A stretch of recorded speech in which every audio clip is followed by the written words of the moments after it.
এখন তোমরা যারা ক্লাস 12-এ উঠে গেছো তাদের জন্য তড়িদাদান সম্পর্কিত যে চ্যাপ্টার আছে সেখানে আমি কয়েকটা অঙ্ক তোমাদের সলভ করে দিচ্ছি। তো আমার প্রথম প্রশ্ন হলো, একটি বস্তুতে -80 কুলম তো আধান আছে, বস্তুটিতে অতিরিক্ত ইলেকট্রন সংখ্যা কত? তোমরা আগে এটা স্ন্যাপ নিয়ে নাও। তো এখন দেখো ইলেকট্রনের আধান কত?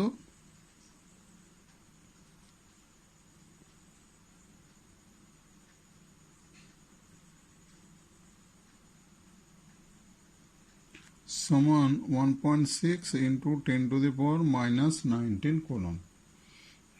তাহলে ইলেকট্রনের সংখ্যা কত হবে?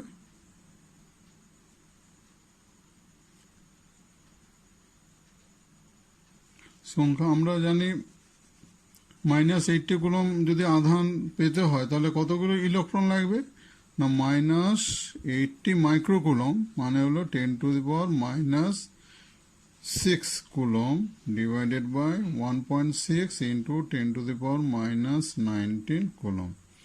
এটা ভাগ করে কুলম কুলম চলে যাবে, সংখ্যাটা হবে 5 ইন্টু 10⁻14। এই সংখ্যক ইলেকট্রন বস্তুতে অতিরিক্ত ইলেকট্রন থাকবে। আমার দ্বিতীয় প্রশ্নটা তাহলে লিখে নাও, কোনো আহিত পরিবাহীর আধান 14.4 ইন্টু 10⁻⁻19 কুলম, পরিবাহীতে ইলেকট্রন ঘাটতির সংখ্যা নির্ণয় করো, পরিবাহীর ভরের কি পরিবর্তন হবে? তাহলে ইলেকট্রন ঘাটতি কি হবে?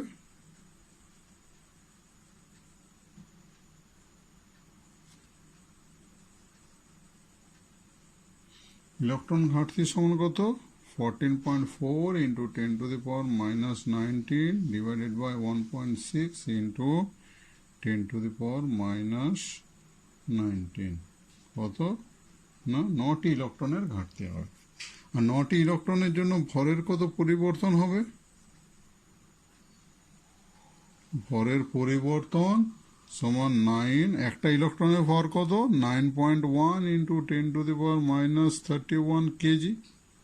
তাহলে আমরা এটা গুণ করলে পাবো 81.9 ইন্টু 10⁻⁻31 কেজি। ঠিক আছে, এবার 3 নম্বর প্রশ্ন লিখছি। 3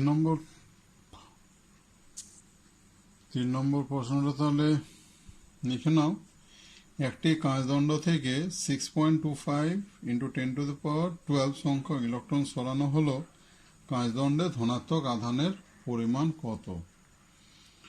ইলেকট্রন যদি সরানো হয়, ইলেকট্রনের সমতুল পরিমাণ ধনাত্মক আধান কিন্তু সেইখানে কাঁচদণ্ডে জমা হবে। তাহলে কাঁচদণ্ডে ধনাত্মক আধানের পরিমাণ কত?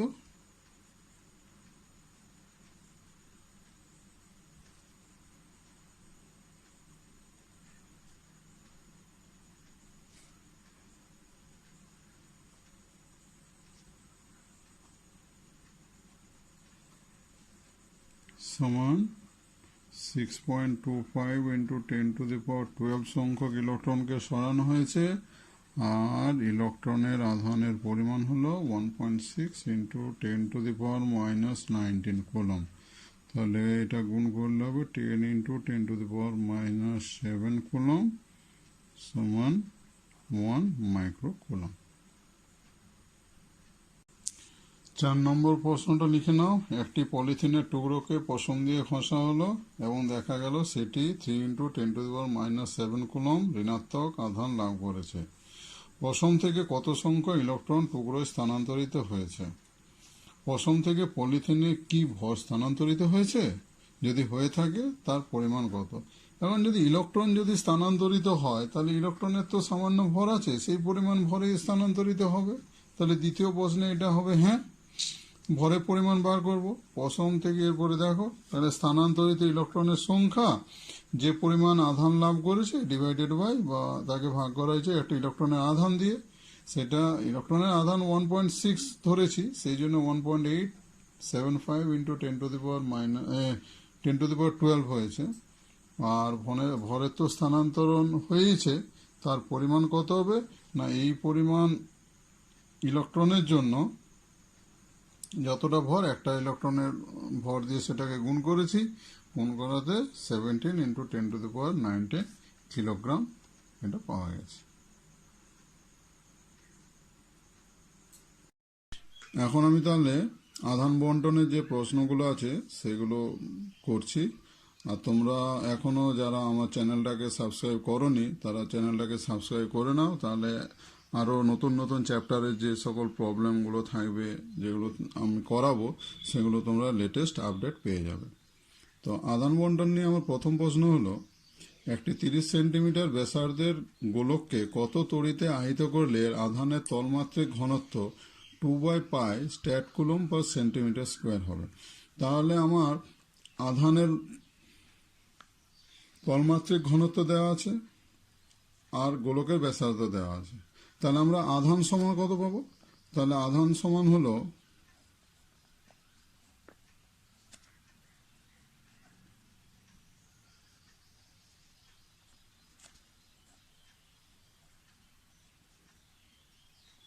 ক্ষেত্রফল গুণিত তলমাত্রিক ঘনত্ব।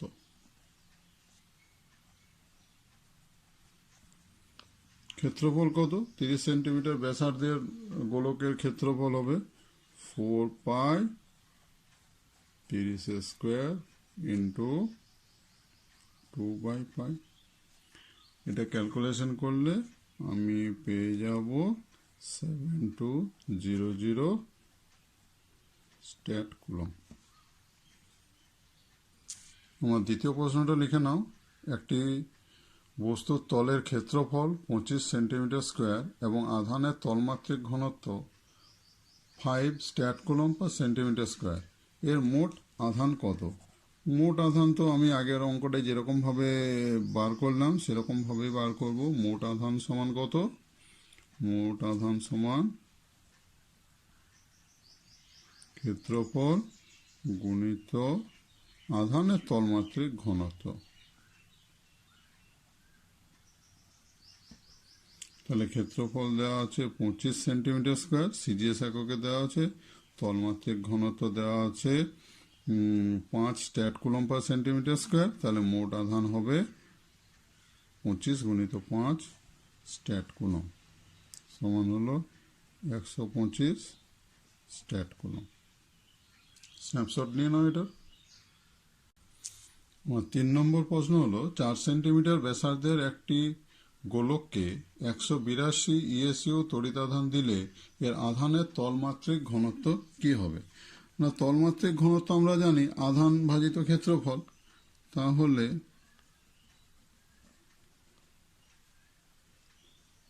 তলমাত্রিক ঘনত্ব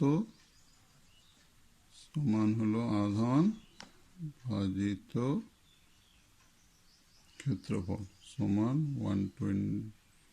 182 divided by 4π into 4 square ESU per centimetre square. এটা করলে হবে 0.905 ইএসইউ পার সেন্টিমিটার স্কোয়ার, মানে আমরা ধরতে পারি 0.9 ইএসইউ পার সেন্টিমিটার স্কোয়ার। আমার পরের প্রশ্নটা হলো, দুটি 4 সেন্টিমিটার এবং 8 সেন্টিমিটার ব্যাস বিশিষ্ট গোলকের আধান সমান, এদের তলমাত্রিক ঘনত্বের অনুপাত নির্ণয় করো। তো মনে করি এদের আধান কত? মনে করি প্রত্যেকে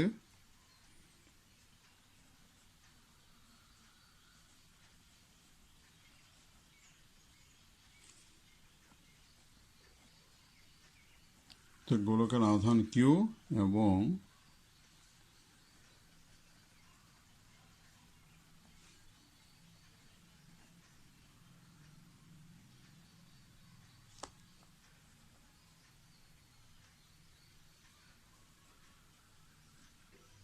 তলমাত্রিক ঘনত্ব যথাক্রমে σ1 এবং σ2। তাহলে এখন আমরা কি পাবো? এখন আমরা পাচ্ছি σ1 সমান আধান ডিভাইডেড বাই ক্ষেত্রফল। ক্ষেত্রফল মানে pi D square formula, pi আর ব্যাসের বর্গ। দ্বিতীয় ক্ষেত্রে সিগমা 2 সমান কত? Q divided by pi whole square. অতএব সিগমা 1 বাই সিগমা 2 সমান কত হবে? এটাকে ভাগ করলে এটা হবে কিউ ডিভাইডেড বাই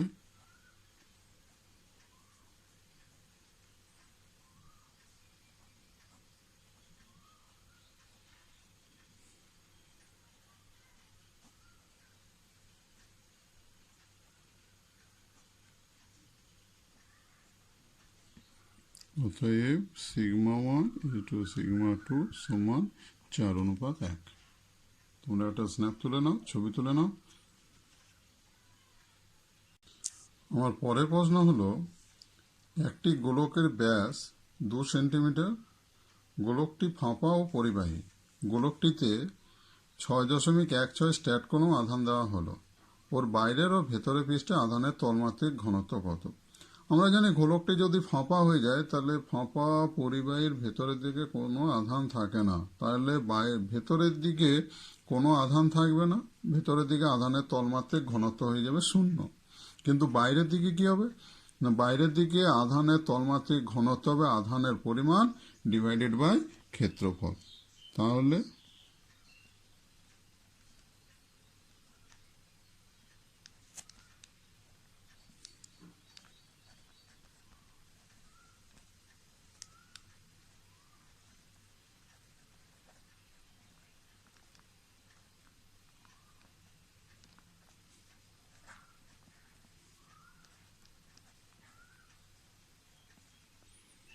ব্যাস দেওয়া আছে, তাহলে ক্ষেত্রফল হবে কত?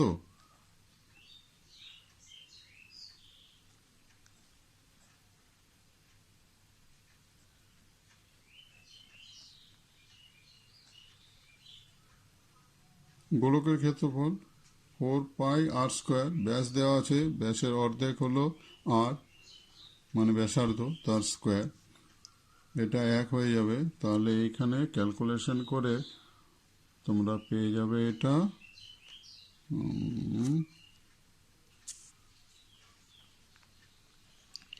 0.49 is স্ট্যাটকুলম per সেন্টিমিটার স্কোয়ার। আর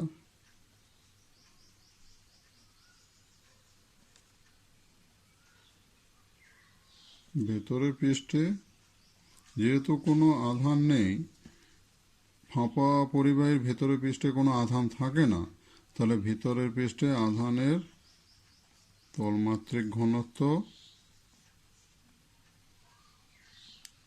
0। আমার পরের প্রশ্ন হলো, 4 মিলিমিটার ব্যাসার্ধ বিশিষ্ট এবং একই আধানে আহিত 64টি জলবিন্দু সংযুক্ত হয়ে একটি বড় জলবিন্দু উৎপন্ন করলো। উভয় ক্ষেত্রের জন্য তলমাত্রিক ঘনত্বের অনুপাত নির্ণয় করো। তাহলে প্রথম ক্ষেত্রে মনে করো R1 মানে ব্যাসার্ধ যখন 4 মিলিমিটার ছিল, R1 সমান 4 মিলিমিটার সমান হলো 0.4 সেন্টিমিটার। তখন সিগমা 1 কত হবে? সিগমা 1 সমান হবে, মনে করো আধান দেওয়া হয়েছিল কিউ, তাহলে কিউ ডিভাইডেড বাই কত হবে? 4 পাই ইন্টু 0.4 এর হোল স্কোয়ার। এখন 64টি জলবিন্দু যখন মিলে একটা বড় জলবিন্দু গঠন করবে, তখন মোট আয়তন একই থাকবে। তাহলে প্রথম ক্ষেত্রে আয়তন কত হবে না, V1 সমান হবে 4/3 পাই 0.4 এর কিউব। V2 সমান কত না, 64 দিয়ে গুণ হয়ে যাবে, 64টা জলবিন্দু।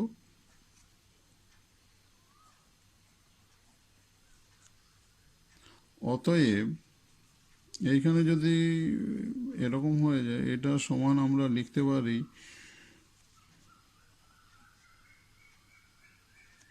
এখানে 4/3 গুণ হবে,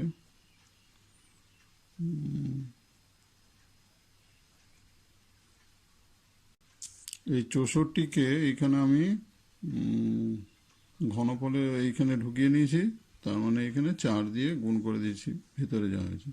তাহলে দ্বিতীয় ক্ষেত্রে এইখানে ব্যাসার্ধ R2 সমান কত হবে? 0.4 ইন্টু 4। এখন দেখো আমরা পেয়ে গেলাম, যখন 64টা আধান একসাথে কম্বাইন করে নিল, একসাথে বড় আধান এটা তৈরি করলো, তখন তার ব্যাসার্ধ 0.4 ইন্টু 4, এটা আমরা পেয়ে গেলাম। এটা যদি পেয়ে যাই তাহলে তলমাত্রিক ঘনত্ব কত হবে? না 64টা আধানের জন্য আধানের মোট আধানের পরিমাণ 64 গুণ হয়ে যাবে, ডিভাইডেড বাই ক্ষেত্রফল কত হবে? 4 পাই ইন্টু এই যে বড় আধান তৈরি হয়েছে 0.4 ইন্টু 4 তার স্কোয়ার, এটা বড় আধানের ব্যাসার্ধ। তাহলে এবারে অনুপাত করলাম, অনুপাত করে 1:4, শেষে 4:1 হয়ে যাবে। একটা কথা মনে রাখবে, এই ক্ষেত্রে দ্বিতীয় ক্ষেত্রে মানে যখন 64টি জলবিন্দু একসাথে মিলে একটা বড় জলবিন্দু গঠন করেছে, তখন কিন্তু আধানের তলমাত্রিক ঘনত্ব বেশি হবে। আজকে তাহলে এই পর্যন্তই থাক।